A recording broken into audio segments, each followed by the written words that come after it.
Што го најавувавме и разговор кој што јас со нетрпение го очекувам.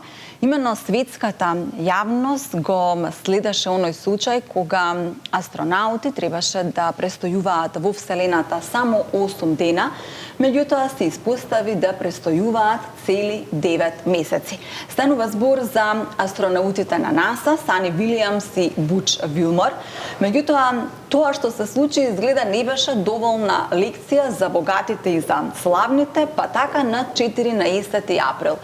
Кон Вселената, екипаж од славни и богати личности, меѓу кои свршеницата на Джеф Безос, познатата водителка Лорен Санчес, исто така познатата пејачка Кейти Пери се само еден дел од овој екипаж кој што се нарекува All Star, па така и тие ќе имаат можност да заминат во Вселената, а јас се надевам со оглед на нивното неискуство дека и тој лет ќе трае токму 4 минути како што е и предвидено.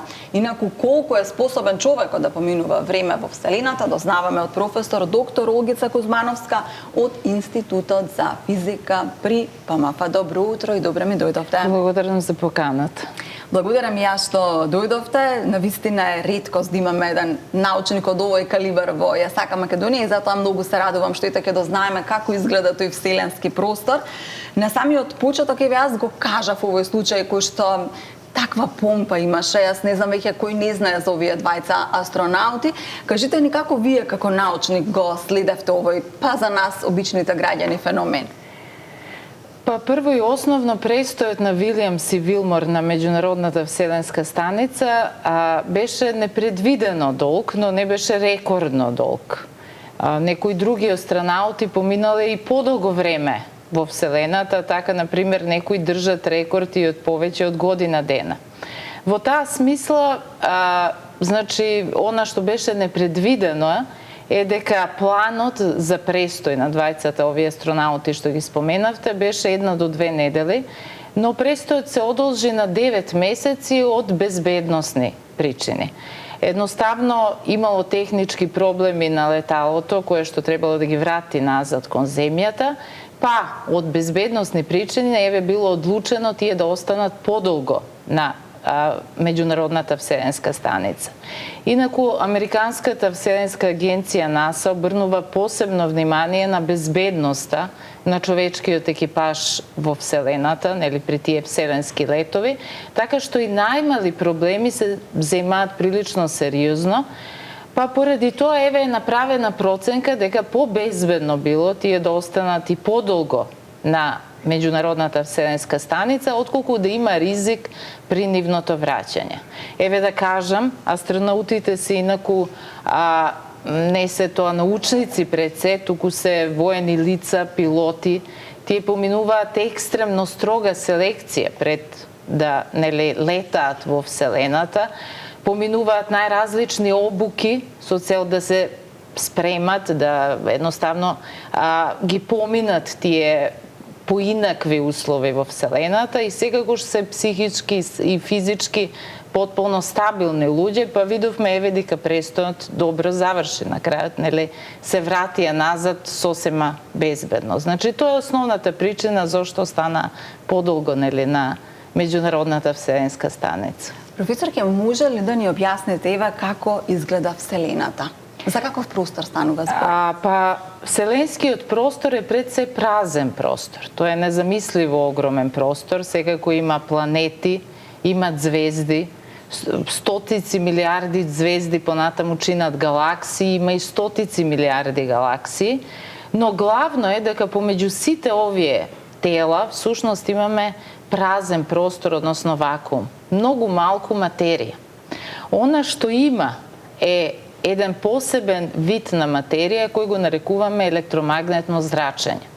Електромагнетното зрачење и ние го гледаме, барем еден негов дел, тоа е светлината од нашето сонце, но голем дел од тоа опасно зрачење, пред се зрачење со високи енергии, е, да кажеме, абсорбирано, впиено од земјината атмосфера. Ние како биолошки организми сме потполно прилагодени на животот на земјата. Во таа смисла сме прилагодени на зрачењето кое доаѓа на површината на земјата. Овие високоенергетски зраци, пред се тоа мислам на X зраци, на рентгенски зраци, не стигаат до површината на земјата, но ги има надвор во вселенскиот простор. Така што прво и основно астронаутите треба да бидат заштитени од ова високоенергетско зрачење кое е погубно по нас. Тоа е прво. А второ, во Вселената постои она состојба на, велиме, микрогравитација, односно бестежинска состојба, која што некако поинаку влие на човечкиот организам. Ќе кажеме ви нешто повеќе за тоа. Значи, таа бестежинска состојба не значи дека едноставно нема гравитација. Посебно во меѓународната вселенска станица, која што беше, нели, која е актуелна денес и на која што престојува Вилијамс и Вилмор. Меѓународната вселенска станица се наоѓа на висина од околу 400 километри над морето. Таа е вселенска обсерваторија која што ротира околу Земјата и во неја пред се прават научни експерименти од областа на биологијата и од областа на условите кои постојат во Вселената. Инаку, само кратко, пред 90-тите години е лансирана, таа е резултат на соработката на повеќе земји, САД, Русија, Европската Унија, Јапонија и Канада. Значи, имаме интернационален тим на астронаути кои постојано се менуваат, односно престојуваат на неа. И оваа станица едноставно не е толку далечена од Земјата за да нема никаква гравитација на неа. Но постои едно посебно чувство на бестежинска состојба, кое што го имаат астронаутите. Едноставно тие како да лебдат. Зошто лебдат? И имаме можности да видиме како изгледа сето тоа. Значи, лебдат затоа што се наоѓаат во состојба на слободно паѓање. Едноставно, како постојано да паѓаат кон Земјата, а не паѓаат затоа што станицата ротира околу Земјата, односно се движи. Гравитационата сила не ги влече кон површината на Земјата, туку едноставно им дава ротација. Како и да е, тие немаат подлога под нозете, која што би пружала отпор на нивната тежина и поради тоа се наоѓаат во ова состојба на слободно паѓање и лебдење, кое што понатаму има последици и за нивниот организм. Постојат ли услови за живот надвор од Земјата во галаксијата? Едноставно тоа прашање има два аспекти. Ако ме прашувате дали постои воопшто некако вид на живот, сигурно дека постои. Во Вселената има милиарди звезди, милиарди галаксии. Околу нив има милиарди планети. Не е возможно воопшто статистички по законите на веројатност да некаде не е создаден некој вид на живот. Може би некако нашиот, може би не живот како на планетата Земја, но секако дека постои. Постојат секако и планети кои што може би личат на Земјата и на кои е возможно да биде создаден живот сличен на овој што постои на Земјата. Така што ние астрономите се надеваме дека има сигурно живот, но условите за вселенските патувања и воопшто за населување на други планети се посебни и на тоа нели работат вселенските агенции. Професорке, имавме можност да видиме што се случува. Еве, во моментов ја гледаме Сунита Вилијамс. Таа вежбала секој ден. Астронаутите вела дека всушност таа рутина секојдневна им помагала да постигнат една стабилност, дека не се случува ништо вонредно во нивните животи. Меѓутоа, колку човек може да биде стабилен? Колку астронаутите кои што имаат специјална подготовка се подложни на опасност? Што може да им се случи во Вселената? Да, тие поминуваат, реков, во посебен тренинг, се пред се физички да се спремат за овие посебни услови, но секако дека вие споменавте рутината. Рутината е посебно важна во овие услови на затворен простор. Ние како луѓе пред се сме социјални суштества, не сме навикнати на толку затворени простори, така што се ова психички стабилни луѓе, таа рутина секако им помага да помине денот, тие си имаат своји обврски, како што имаме и ние на земјата, така што рутината е битна од психички аспект. Што се однесува до промените кои настануваат во нивниот организам, тие пред се однесуваат, реков, на влијанието на зрачењето, од кое што колку што може се заштитени, и поради таа бестежинска состојба. Едноставно, отсуството на тежина, на подлога, придонесува да дојде до промени пред се во нивниот скелет, во нивните коски. Нашите коски се развиени, односно нашиот скелет е толку долг колку што ни дава гравитационата сила на Земјата. Така постојат некои едноставно да кажеме експерименти кои кажуваат дека дури астронавтите стануваат повисоки поради отсуството на гравитација. Но коските заслабнуваат, едноставно доаѓа до истекување на калциумот, значи стануваат покршливи, мускулите атрофираат затоа што не наидуваат на никаков напор и настануваат и некои други промени, да кажеме во крвта, има недостаток на црвени крвни зрнца, а раните на кожата зараснуваат побавно, може да дојде до некои преметување на видот и така натаму. Значи има најразлични аспекти на промена на организмот кои доаѓаат поради отсуството на, велиме, тежина, поради тоа лебдење. Но еве да кажам секако дека тоа е земено во предвод, така што повеќето од овие пореметувања кои се најавуваат при престојот се, да кажеме, повратни. Односно, повраќањето на Земјата, отприлика за околу половина година, скоро сите функции на организмот се враќаат во нормала. Може би, скелетот до некаде е променет, коските остануваат до некаде покршливи, велат и ДНК, едноставно, нели, генетскиот материјал име може би промене до околу 7%, некаде видов податок, но тоа не е толку, нели, опасно. Обично се тоа луѓе кои веќе имаат деца или не планираат да имаат деца, така што тие промени на генетскиот материјал не се толку опасни. Како и да е, постои процес на рехабилитација кој што се одвива по враќањето на Земјата. И уште една работа кога сме кај опасностите, се чини ова што им се случи на астронавтите не им е доволна лекција на премногу богатите, премногу славните луѓе кои што селината ја доживуваат како уште една можност за туризам. Ги видоа сите рајски острови, сега друга дестинација нема. Па еве, ајде кажете ми, може ли со една таква вила во тимот на свршеницата на Безос, на еден од најбогатите луѓе на светот, таа сама го креирала овој тим со жени кои што се достојни да ја придружуваат и посетувале некакви си часови. И сега ќе ги кажам вашите предмети. Општа астрофизика, звездена астрономија, молекуларна физика со термодинамика, предавате и други работи. Колку ете вие со вашето огромно познавање, научно познавање и тие со еден, да речам, курс, колку и да е тој курс, може да одат и да бидат подготвени. Ќе ве споменам само дека има само една жена која што е научник и астроном, која што може да им помогне во, не дај Боже. Па вака, на насоката астрономија и астрофизика на Институтот за физика, нели, на Природно-математичкиот факултет на кој работам, прво обучуваме на некој начин астрономи. Астрономите се научници, така што тие не мора да бидат физички спремни да патуваат во Вселената. Астрономи и астронаути се два различни поими. Нели, астрономите можат сосема ефикасно да ја проучуваат Вселената и од Земјата. Имаме методи како тоа го проучуваме.